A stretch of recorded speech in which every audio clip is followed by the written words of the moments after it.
कि तोरे दिलही हमारा विश्वास गे आ जई में ससुर भाई अपना डोली में चढ़ी के समसान जैतौ हमर लाश गे।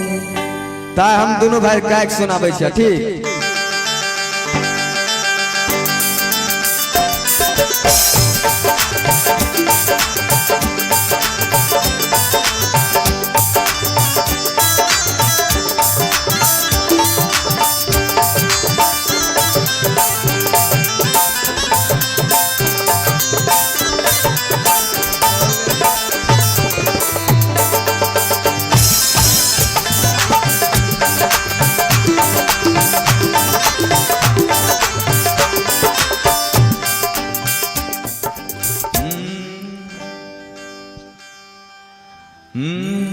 अरे की कलियो भरोसा हम तोरा परानिया आ तोरे दिलही हमारा विश्वास गे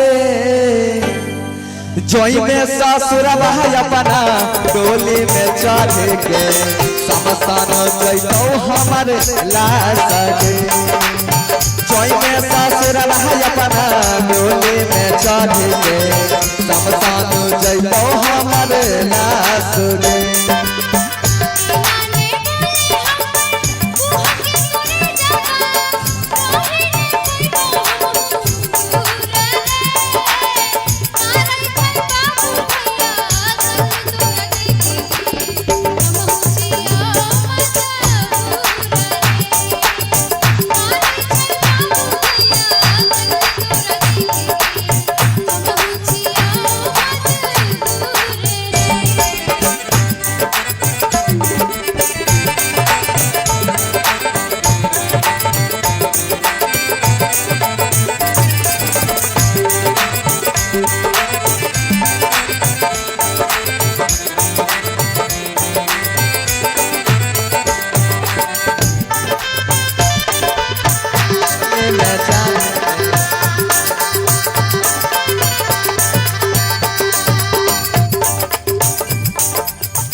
अरे की सम सुबह मांगरी हो तोरा भगवान से अरे की बिल गेलै वो पर परिणाम गे।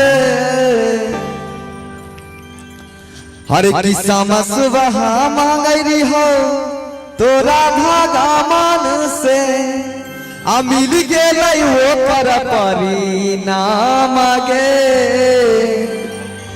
जोई में ससुर भाई अपना डोली में चढ़ के समसान जैतौ हमर लाश गे। जोई में ससुर भाई अपना डोली में चढ़ के समसान जैतौ हमर लाश गे।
गाना भाई मात्र 10 रोजा था अगले रिकॉर्ड होते और इस सिंगर मनता बहुत अभी शुरू स्टार्ट कर गाते अभी गावे में लजबे रहता नहीं मनी तेरा साथ अभी कम से कम 100 गाना रिकॉर्ड करते 100 गाना खाली हिट गाना तोरा सबके बीच मिलत रहता।